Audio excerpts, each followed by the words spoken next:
Vrindavan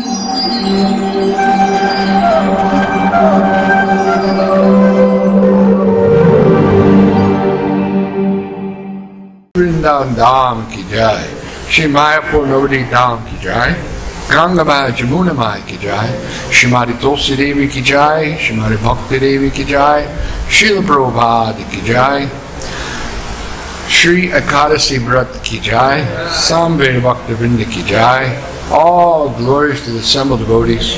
All glories to the assembled devotees. All glories to the assembled devotees.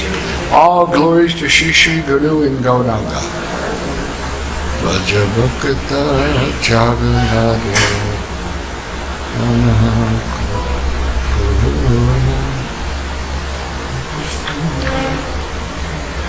So,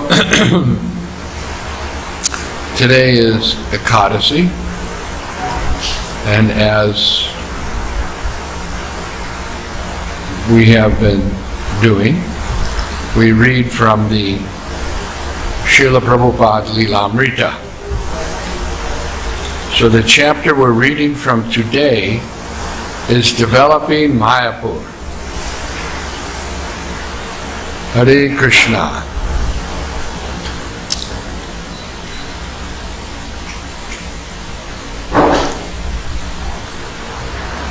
Everybody ready? Everybody situated? Okay, good. A Mr. Kumar. We can arrange a Hindi translation. Speak where? We will speak in English, so we will arrange a translation. Okay. That's right. Hare Krishna, जिन भक्तों को हिंदी में सुनना है, पीछे आ जाएं. Translation करें. कितना लोग अंग्रेजी बिल्कुल समझ में नहीं है? हाथ उठाइए. 1, 2, 3. It's not bad. Not bad. They know.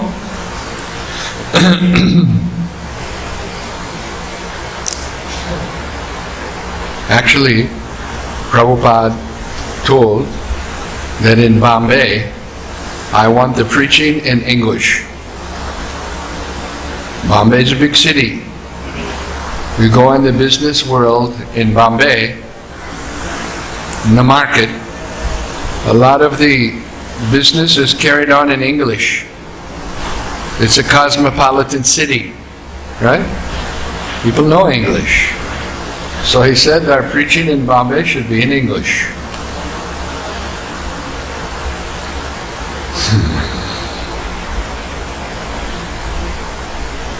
And Mr. Kumar, who sometimes lived in the London temple, visited Prabhupada with many questions.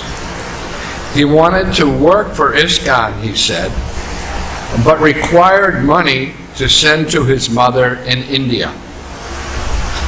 No, Prabhupada told him, our men work 24 hours a day without a farthing. Mr. Kumar suggested to improve ISKCON. The devotees needed to study more, he said, especially Sanskrit, and become scholars. Prabhupada disagreed. All we need is dedication, he said. I'm not a great Sanskrit scholar, but I'm pulling on. And even the scholars say it is good. My Guru Maharaj, Gaur Kishore Das Babaji Maharaj, was illiterate.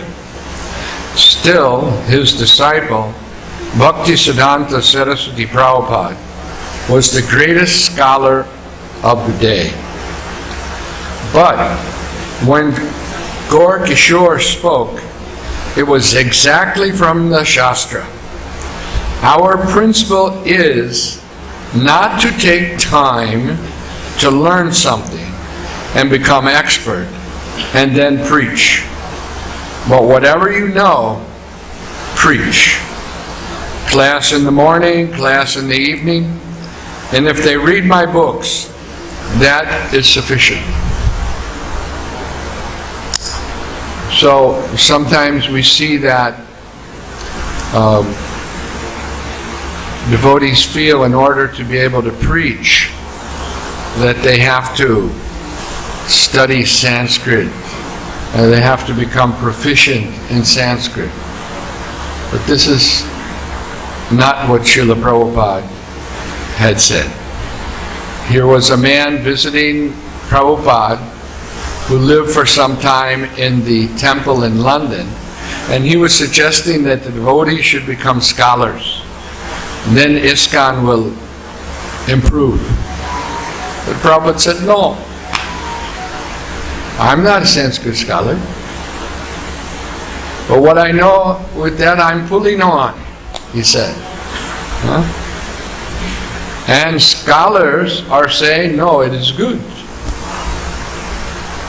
So many academically acclaimed person claimed Srila Prabhupada's books were very scholarly. So it's not that you need to learn something to preach, but you preach what you know.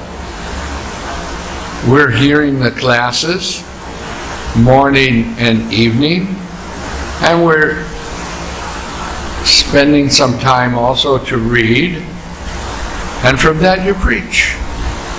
Okay? And he gave the example of Gaur Kishore Das Babaji Maharaj, who was illiterate, right? As they say in Hindi, Angoti Chap, right? Illiterate.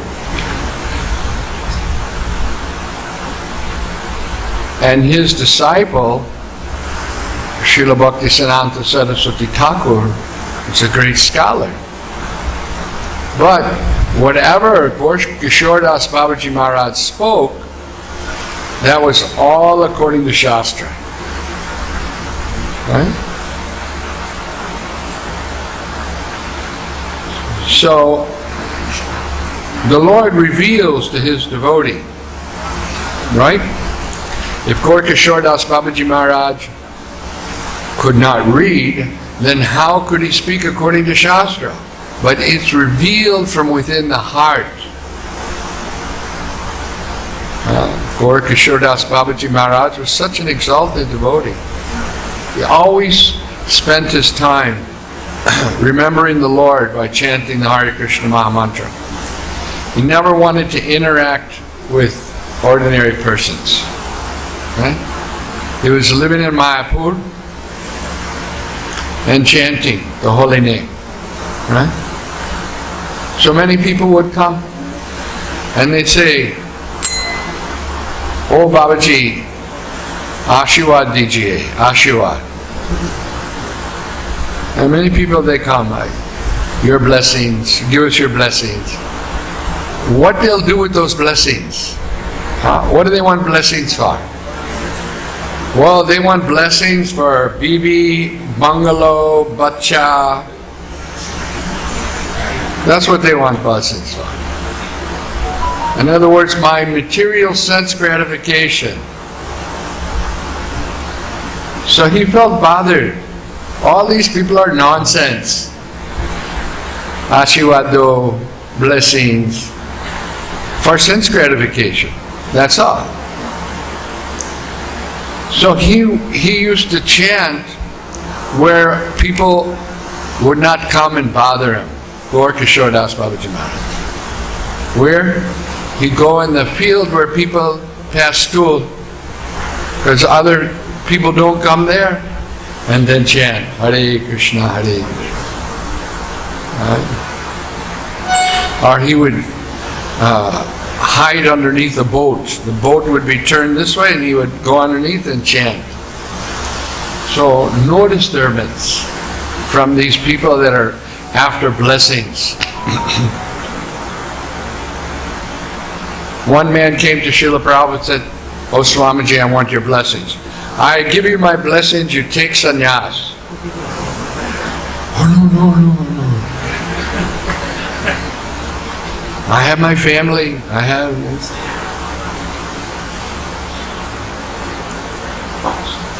Oh, what are these blessings? They're always asking. I need your blessings. What? For what? So that you can continue your material life on and on? Devotees of the Lord are not interested in that. So here's an interesting point that Mr. Kumar, he wanted to work for ISKCON, but he required money. The Prabhupada said, no. Our devotees work without money. They work all day, 24 hours a day, no money, not a farthing.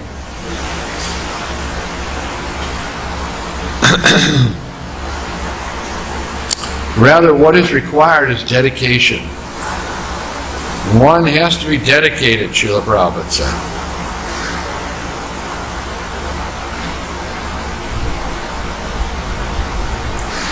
One day, the devotees brought Prabhupada a newspaper clipping in which an Oxford professor, Dr. D. Zainier, had said at a religious conference that Lord Krishna and his Bhagavad Gita teachings were immoral. Dr. Zainier had said that a famous murderer was perhaps influenced by the Bhagavad Gita because Krishna says, the soul is immortal, so one can therefore kill. Srila Prabhupada was disgusted at the professor's ignorance. On his morning walk, he dictated to his secretary arguments to ruse in writing to Dr. Zainier. Srila Prabhupada, he saw everything as he was defending Krishna, right? From all these rascals who offend Krishna, right? So Srila Prabhupada's mood was defending Krishna, right? Defending the message of Krishna. So he never let anything go, right? If somebody was talking nonsense, he would check them. He would write them, right? Or have his secretary write them. What you're speaking is nonsense. George Harrison approached Prabhupada in a submissive mood similar to that of Prabhupada's disciples. Prabhupada and George took prasadam together, a special lunch of samosas, halava, vegetables, sour cream, and puris. While they were enjoying the prasadam, Prabhupada mentioned that certain Vrindavan pandas eat too much. Once one ate so much that he was practically dying, but he assured his son, "At least I'm dying from eating and not from starving." To die from starvation is unglorious. Prabhupada smiled as he talked with George, gratefully acknowledging his donation of the manor. "Have you seen my room?" Prabhupada said. "It is actually your house, but my room." "No," George protested, preferring the mood of a humble disciple. "It is Krishna's house and your room." When George confided to Prabhupada that by taking to Krishna consciousness he was losing friends, Prabhupada told him, "Don't worry. He read to George from Gita, where Krishna explains that he can be known only by devotional service. In the future, said George, ISKCON will be so large it will require executive management. Prabhupada, I have divided the world into 12 zones with 12 representatives. As long as they keep to the spiritual principles, Krishna will help them. Before leaving, George assured Prabhupada that he would help him increase his temples. Later, Prabhupada commented, George is getting inward hope from Krishna. So how many here have heard of George Harrison? Oh, many. Okay, great. So they were musicians that played music, and they were very, very popular. I mean, so popular that people all over the world and knew about them.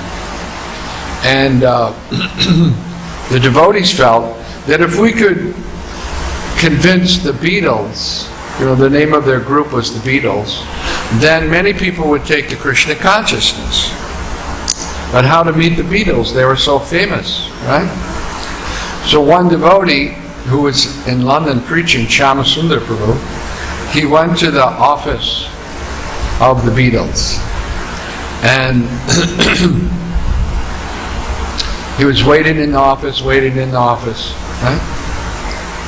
And he was getting a little worried that he wouldn't get an opportunity. And one of the members of the Beatles went through the office and went somewhere else, and the other went. So he was kind of losing hope. And then George Harrison, one of the Beatles, he came out, he saw Shyama sitting there with his dhoti and his shaved head and his sika, and immediately came over to him and said, "Where have you been? We've been looking for you." Right? Because actually, George Harrison had gotten one of Srila Prabhupada's, one of his records, right? The Happening album that Srila Prabhupada made in the early days of 26 Second Avenue. The Happening album. And George Harrison had played that album so much that he had wore it out. And he and John Lennon used to just ride in the car listening to that Hare Krishna, chanting Hare Krishna. They drove all the way from London to Spain, chanting Hare Krishna. Right? So they were already very much aware of the chanting, and they were very captivated by it. So now George Harrison has met a devotee, Shyam Sundar, and Shyam Sundar regularly kept in touch with him. And gradually, George Harrison became more and more inspired, and he met Srila Prabhupada. And then he donated the manor, they call it. And it's a very large house. It's called a manor. Right? It's not an ordinary house, like 2-bedroom hall kitchen. Right? What do they call it? 2 BHK or something. No, there's a big place, very big place, with a big hall and a big kitchen, the Bhaktivedanta Manor, and such a big grounds. Right? So Srila Prabhupada was given that by George Harrison. And they were preaching there, and they had another place in Berry Place it was called. So I had the opportunity to visit Berry Place back in those days. Of course, now the temple is in London, it's in Soho Street, but in those days it was the Berry Place. And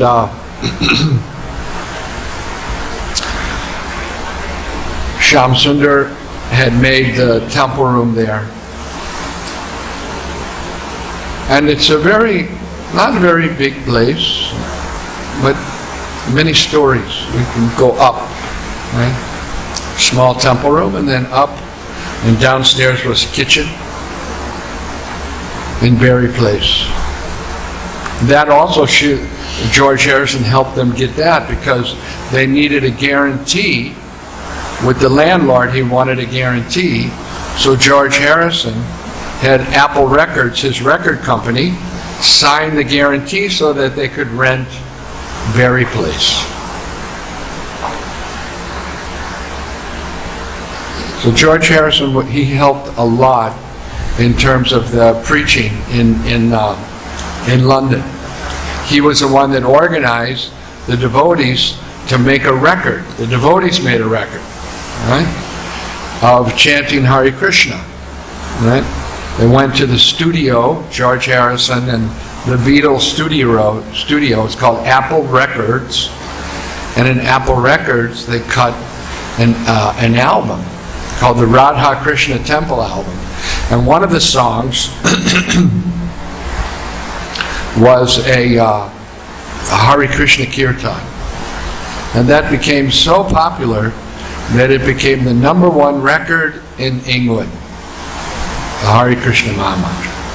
Have you ever heard that record?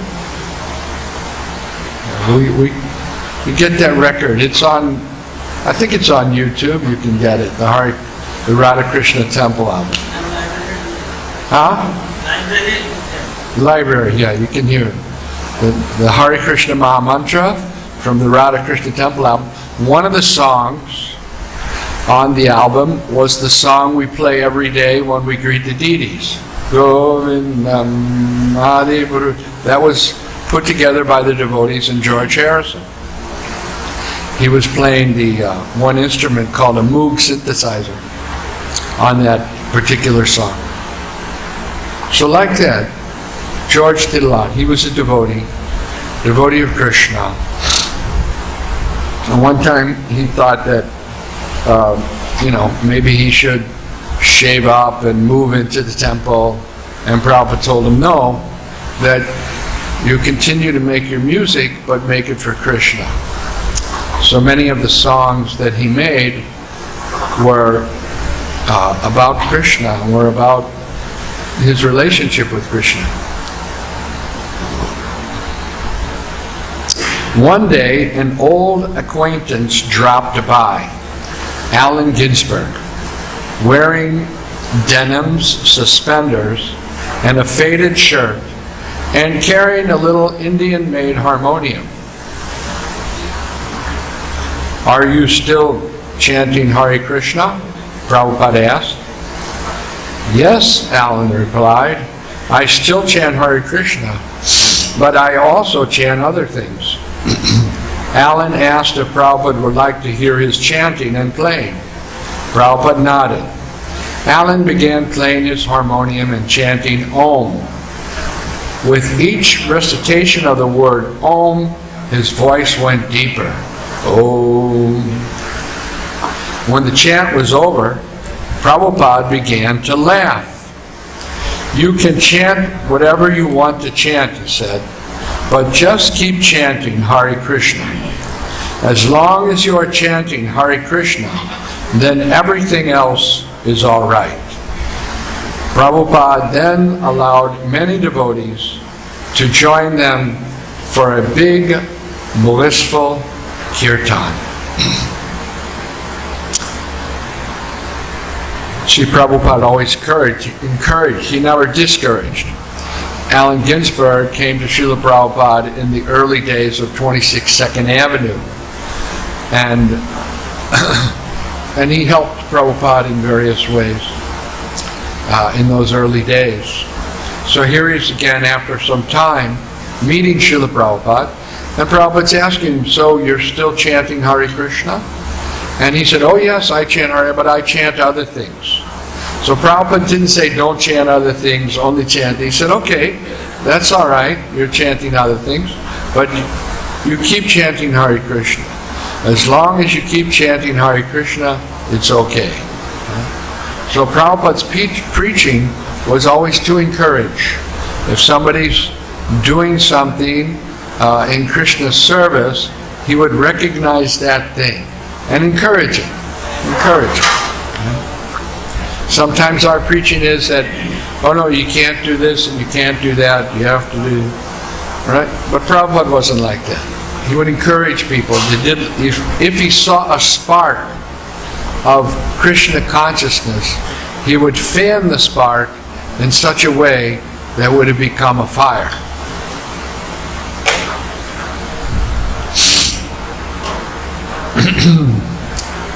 Through George Harrison, another famous pop singer and musician, Donovan, was drawn to come and see the renowned leader of the Hare Krishna movement.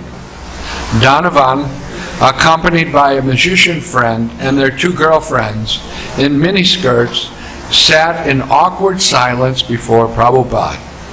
Prabhupada spoke. There's a verse in the Vedas that says, music is the highest form of education. And he began to explain how a musician could serve Krishna. You should do like your friend George, Prabhupada said.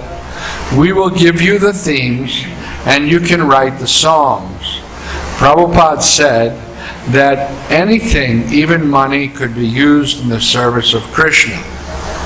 But money is material, Donovan's girlfriend interrupted. Prabhupada said. He turned to Donovan. Do you understand? Donovan humbly replied that he was thick-headed but trying. Donovan's girlfriend then leaned over and whispered something into his ear. Whereupon Donovan stood up and said, well, we have to go now. Prabhupada insisted that at least they first take some prasadam. As soon as the guests left, Prabhupada and his disciples began to laugh. Prabhupada said, she was thinking, and he encouraged his disciples to finish the sentence. Yes, said Yogeshwar, she was thinking that if Krishna gets him, then she will lose him.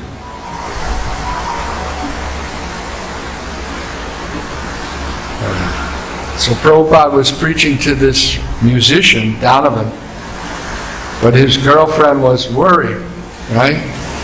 If he becomes Krishna, if he goes to the Hare Krishna, then I'll lose him. So she told him, we should go now.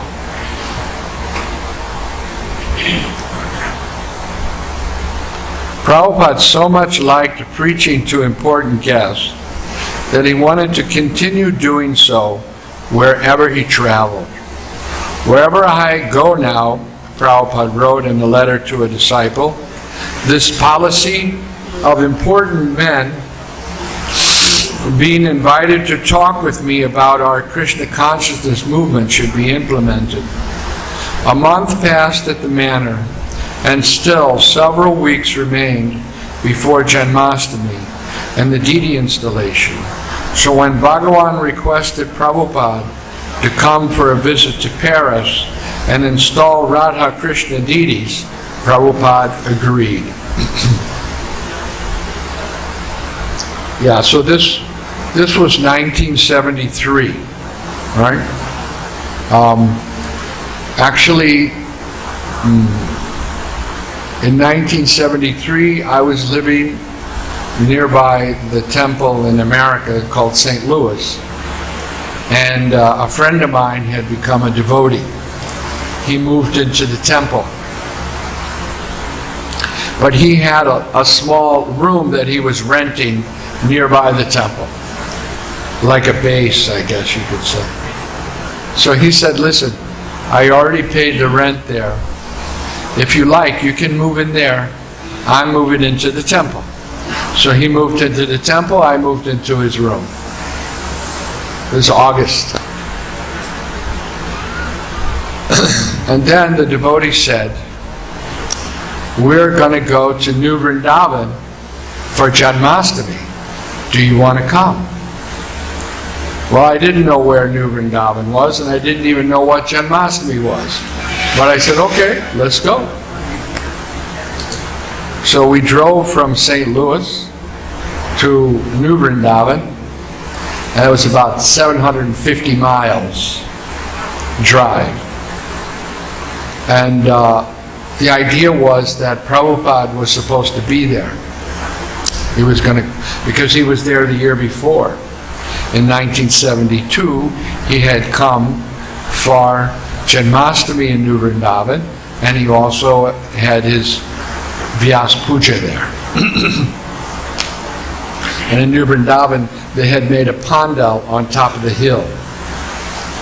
So many devotees came at that time, and because they were expecting Srila Prabhupada to come in 1973 also, many devotees were there from all over the country.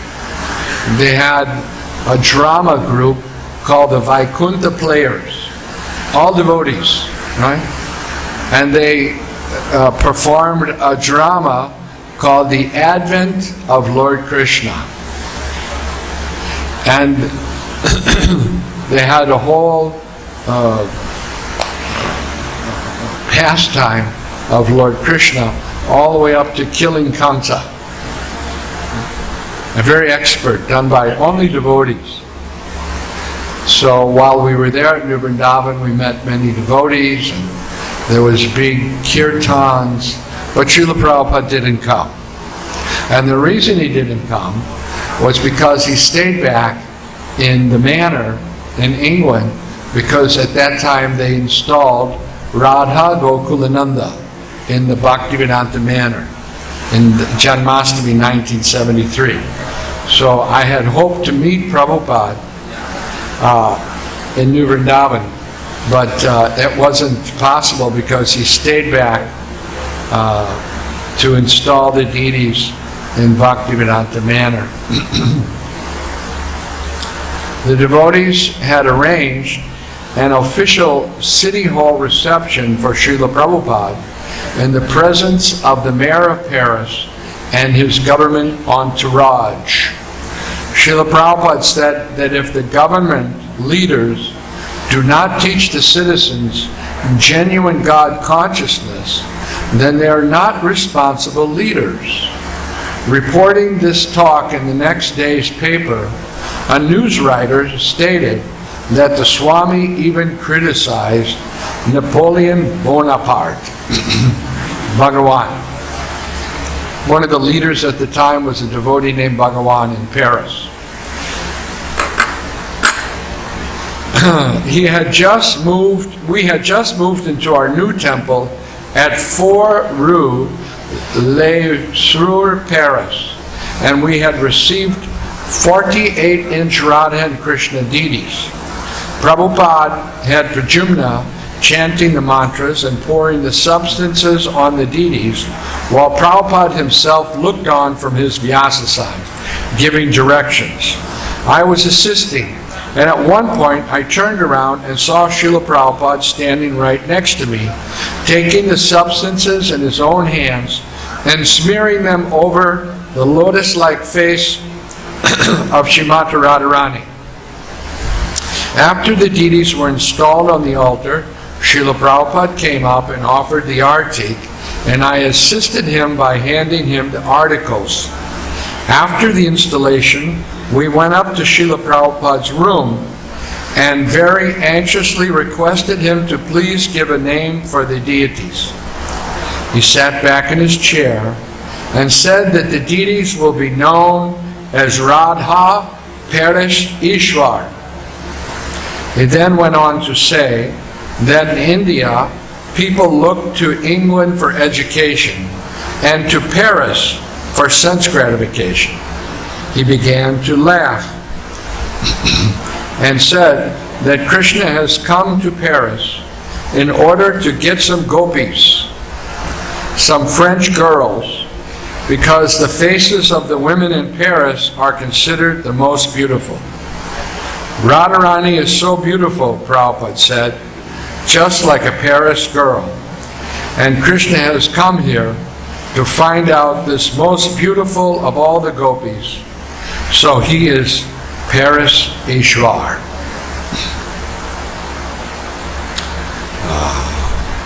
August 15th.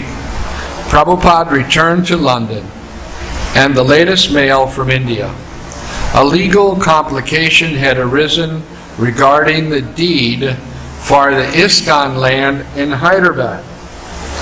Prabhupada wrote his disciple, Mahamsa, cautioning him to avoid becoming entangled in another Bombay Affair.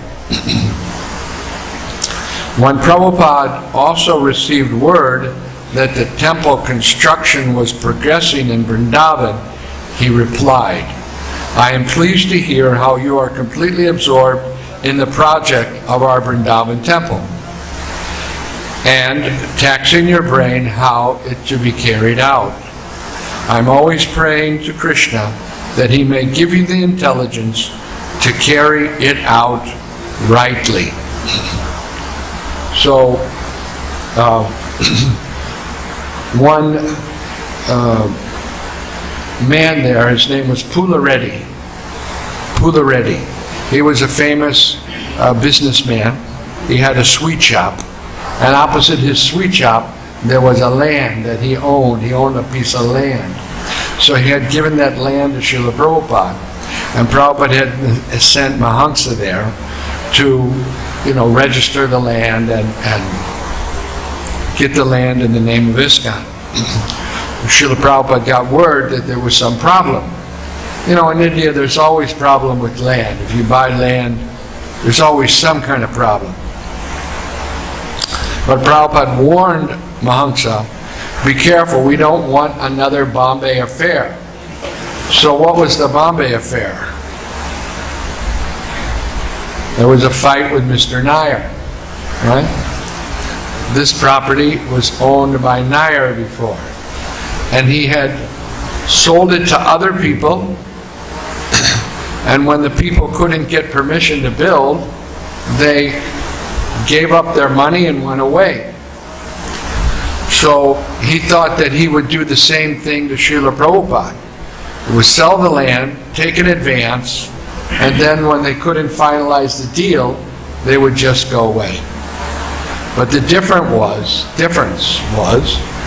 that Srila Prabhupada had asked Radha Rasabihari to come here on the land, right?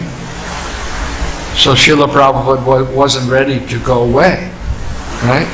Actually, Srila Prabhupada mentioned that as devotees, it's not our business to fight, legal fights.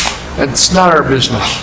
He said, but because we had already invited Krishna to come here, and it would be a great insult if Krishna had to go away. Therefore I fought. Right? On his own accord, Srila Prabhupada wasn't ready to fight. But for Krishna, and Krishna's respect, and Krishna's sake, therefore he was ready to fight. So this is the mood of a devotee. For himself, he doesn't want anything. Nothing. No respect. People like respect. People like to say, oh, you're so happy to meet you. People like to get respect. But a Vaishnava never likes respect. A Vaishnava likes to give respect, but not take respect. Amanena mananena. Right? So we can judge how much I'm a Vaishnava. Right? If someone comes to respect me, and I'm thinking, oh, very nice. Very nice. Then I'm not a Vaishnava. Right? I'm far from being a Vaishnava. One time, someone said to Srila Prabhupada, but he's a Vaishnava. And Prabhupada said, no, don't think. A Vaishnava is not an easy thing. To become a Vaishnava is not easy. Just you put on tilak and kantimala. Dekho, mere paas hai mala. So you're a Vaishnava. No. It's a condition of the heart is a Vaishnava. Yeah, condition of the heart. Prabhupada had a godbrother. His name was Anand Prabhu. They call him Anand Maharaj, but he wasn't a sannyasi. And Prabhupada engaged him in cooking in the Vrindavan temple. He's cooking. A nice cook, and he was cooking there. Devotees, the devotees cook, but it was difficult in India for them to cook. Because in America, they got gas stove and countertops, and in India, all of a sudden, there was just, what do you call it? Batti, chulna, right? They cook with koila. So devotees, they turn on the gas, turn down the gas. If it's too hot, but they never cooked in koila, in coal, or cow dung. So they and everything was on the ground, right? Even the knife is a foot knife, cutting by a foot. They cut with a regular knife on the table, so it was difficult for them. So Anand was coming and cooking. This is before the temple opened. But some reported to Srila Prabhupada, Anand stealing the atta. He's taking some atta when he goes. And Prabhupada said, that's all right. If you have a servant, they will steal something. It's okay. So Prabhupada told a story that his father, had a cloth shop, and he had a servant. So every day he used to keep on one table a few paisa. And that servant was stealing that paisa. He knew. Prabhupada knew.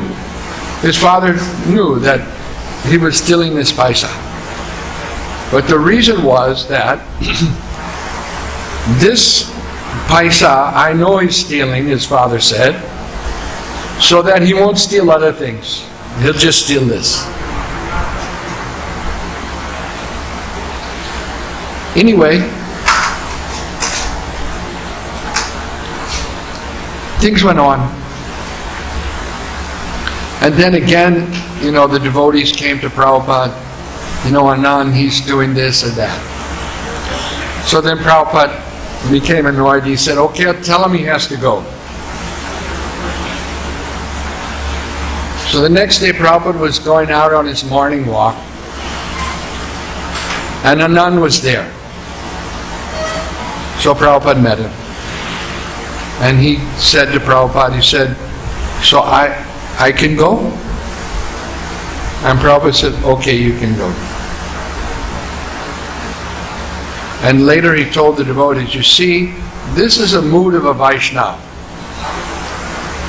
We're telling him to go, but he's asking permission, can I go? This is a Vaishnava. So, what is a Vaishnava? What is the mentality of a Vaishnava? You can't learn from books. Like Prabhupada told this Mr. Kumar. You won't find it in the book. It comes by Krishna's mercy to the devotee. He purifies his heart to become a Vaishnava. Genuine humility. So how to obtain genuine humility is by sincerely dedicating oneself to a pure devotee of the Lord. And Srila Prabhupada is the perfect example. His dedication to his spiritual master was so powerful that he was able to, at a very advanced age, come to America and do the impossible thing. Impossible.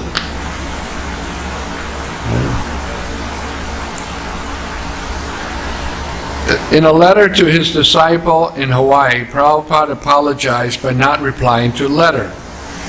I was very busy in Bombay for the Juhu land of Mr. N. Now he is dead and gone, but he had created so many obstacles.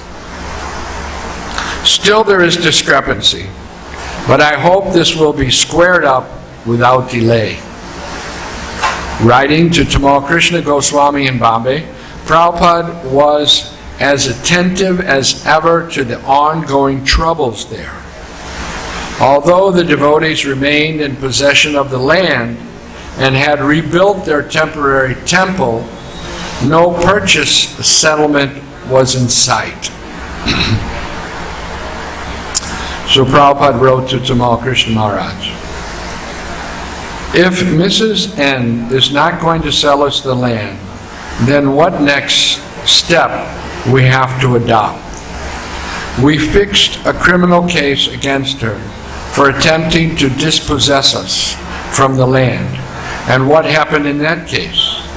The idea is that if she's not going to sell the land to us, and at the same time does not return our money with damages and interest, and occasionally tries to dispossess us from the land, then what steps we have to take? She has given us so much trouble and botheration. And Prabhupada wrote to his disciples in Mayapur, yes, Mayapur construction must be completely finished before I return. The next time I come there must be no more workers or carpenters with their tack, tack, tack sound. I would have continued to stay in Mayapur, but the hammering sounds drove me away. When you are completely finished, I will go there, otherwise not. Same thing was going on here. Srila Prabhupada it was 1977 and they were getting the temple ready to open. And the marble work was going on, so there was this tuck, tuck, tuck, tuck, cutting the marble. And Srila Prabhupada wasn't well then. He was sick. So they said, okay, then Srila Prabhupada will go to Vrindavan, and after the work is finished, then he'll come back for the opening. That was the idea.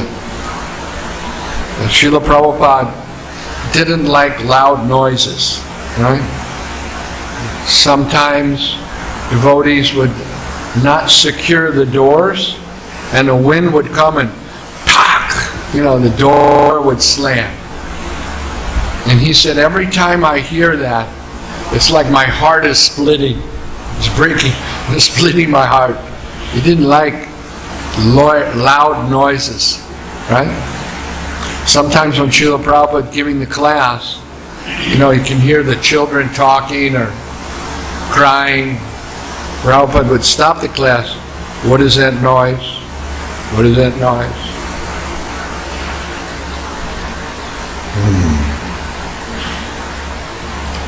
Prabhupada also answered dozens of letters from America, where the devotees were becoming more and more keen to distribute his books. Actually, 1973 was the first big marathon, 73, right? The devotees distributed a huge amount of Krishna books, right? In those days, the Krishna book was a big silver book, this big, right? And it came in 2 volumes. It was about this thick.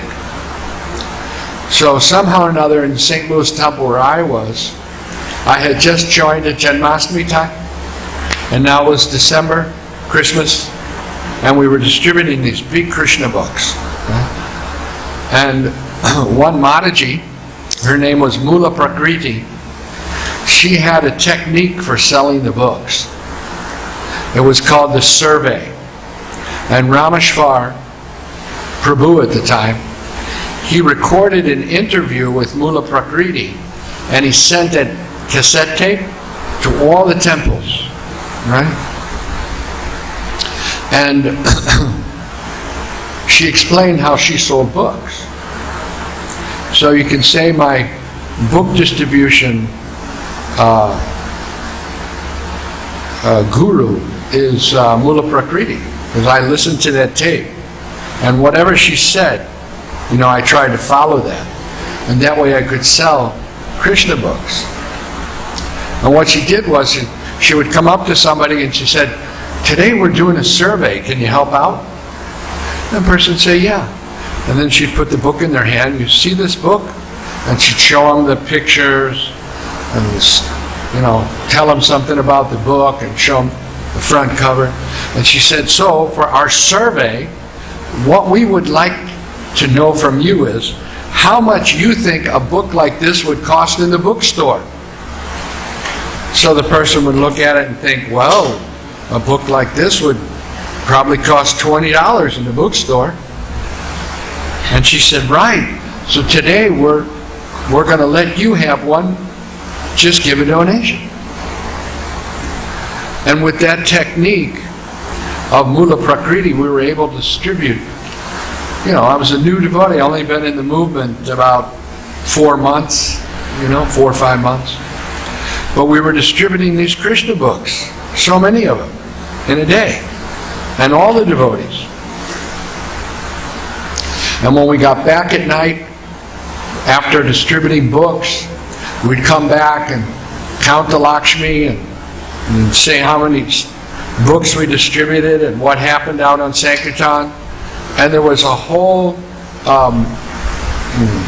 excitement about this distribution.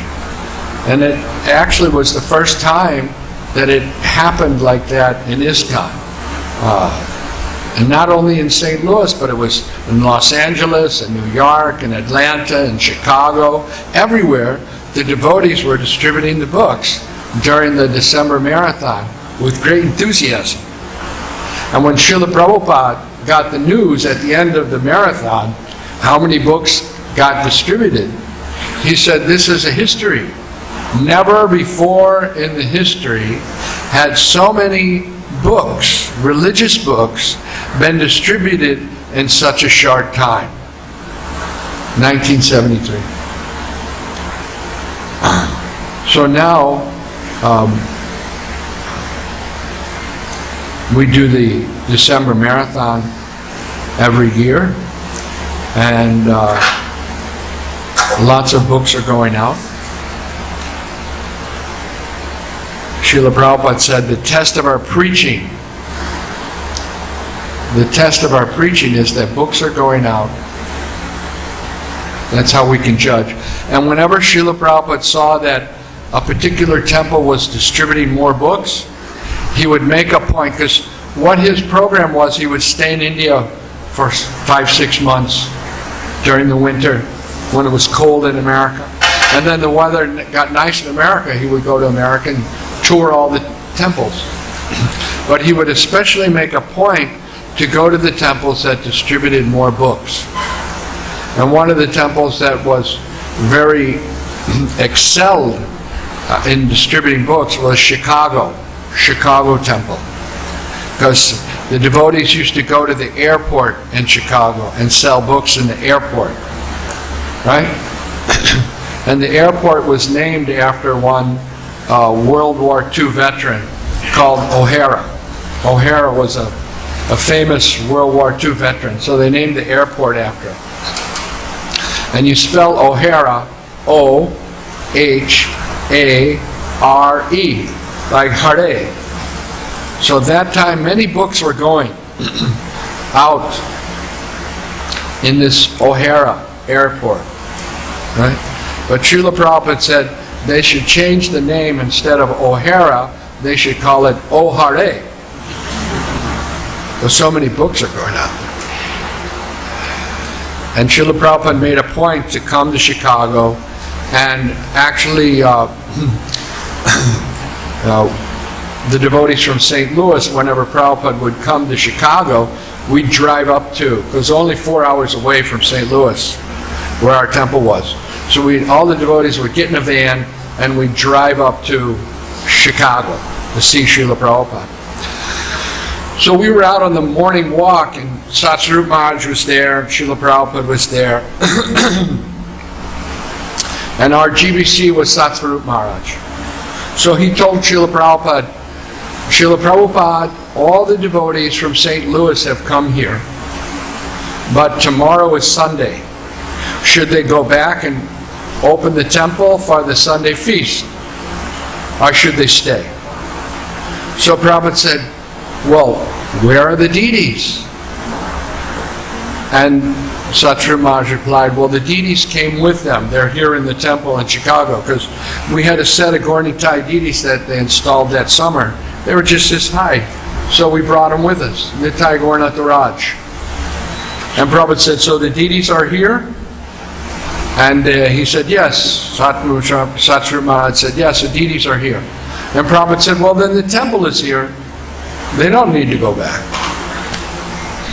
So we got to stay to be with Srila Prabhupada there in Chicago. That was 1974.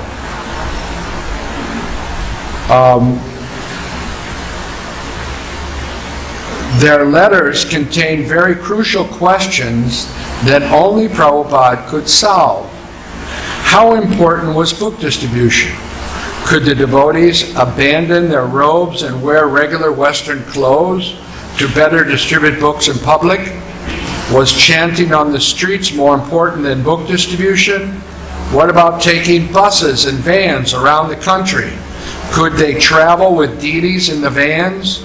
The devotees generally mentioned their own viewpoint in their letters to Prabhupada, and yet they respectfully awaited his definitive reply. The Krishna consciousness movement was now big, with potential for growing much bigger.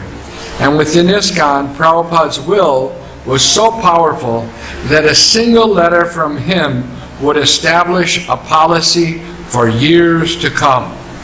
Prabhupada appeared there to be sitting quietly in his room at the manor, following his daily routine of bathing, eating, and meeting evening guests. Yet, at the same time, he was directing thousands of young men and women all over the world, sending them into action in the war against Maya. Srila Prabhupada ki jai. Actually, it's a fact. Whenever a letter would come from Srila Prabhupada to the temple, for anything, the devotees would all gather around and, we'd read the letter together once, twice, 3 times, discuss the letter. So Srila Prabhupada's letters were, it was like something very exciting. You got a letter from Srila Prabhupada. Okay, what's it say? And Prabhupada's letters were always filled with important instructions. What to do, what not to do, how to do it. And devotees would, and that would become an ISKCON law. A letter came from Prabhupada, do like this, bus, that's what we would do. Like for the marathon, they had a question. Because one devotee was passing out these, what do they call it, lozenges? Like a candy cane? You know what a candy cane is? No. Well, at Christmas time, they have these little candies that look like, like the barber shop that has a thing around it. Anyway, I guess it's an American thing. Nobody knows what I'm talking about. But anyway, it was like a lollipop, sugar and water. So some devotees said, how can that can't be prasadam. So they wrote Prabhupada. And he said, why not? It's only sugar and water. If you can offer it to the deities, right? And if it helps you sell a book, what's the problem? So we'd go meet somebody and right away give them a piece of prasadam, and they got the prasadam, they'd be friendly, so then you could sell them a book. And they would offer, I remember one devotee would go to the candy wholesale place and come back with a big box of candy, right? And then we'd offer it to Gaura and go out and distribute it in different places. Stoplights, streets, different places we would distribute this candy and this Prabhupada's books. So like that, in a letter, it would come and set the rule, and then everyone would follow it. And how many people should go out for the marathon? So Srila Prabhupada said, everybody should go out for the marathon. Everybody. You keep one devotee back to cook all the offerings and do all the artics, and everybody else should go out. So that devotee that would stay back, remember, it was Chadaratma, one devotee. He lives now in Alachua. He would stay back. He would cook all 6 offerings. He would do all the artics, dress the deities, put the deities to rest all day long, so that everybody else could go out and distribute books during the marathon. So Srila Prabhupada's letters would many, many times establish various things in our movement. Hare Krishna. Srila Prabhupada ki jai.